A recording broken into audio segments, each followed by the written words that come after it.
నల్గొండ జిల్లా police constable selections లో విషాదం చోటు చేసుకుంది. 800 మీటర్ల రన్నింగ్ లో నిన్న రాజశేఖర్ అనే యువకుడు కళ్ళు తిరిగి పడిపోయాడు. ఆసుపత్రిలో చికిత్స పొందుతూ రాజశేఖర్ చనిపోయాడు.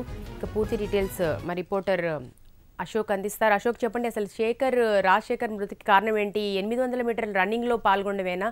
డాక్టర్లు ఏం చెప్తున్నారు? నల్గొండ జిల్లాలో గత నెల రోజులుగా నిర్వహిస్తున్నటువంటి ఈ పోలీస్ కానిస్టేబుల్ మరియు ఎస్ఐ పరీక్షల్లో భాగంగా నిన్న అయితే కానిస్టేబుల్ పరుగు పందెంలో పెన్పాడు మందం ముకుందాపురం చెందినటువంటి రాజశేఖర్ 800 మీటర్ల పరుగు పందెంలో పరిగెత్తు సొమ్మసిల్లి పడిపోయాడు. వెంటనే అక్కడ ప్రాథమిక చికిత్స చేసిన అనంతరం జిల్లా ప్రభుత్వ ఆసుపత్రి తరలించారు. అయితే మెరుగైన చికిత్స కోసం ఒక ప్రైవేట్ ఆసుపత్రికి తరలించి అక్కడ వైద్యం అందిస్తుండగానే రాజశేఖర్ చనిపోయారు. ఈ రోజు ఉదయం చనిపోయారు, మొత్తం రాత్రి నుంచి కూడా.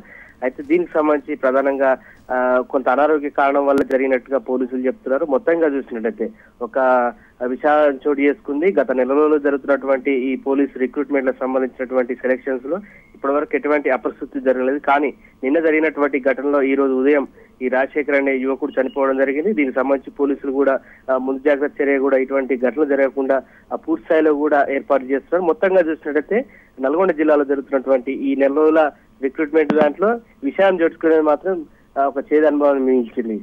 Okay, thank you Ashok.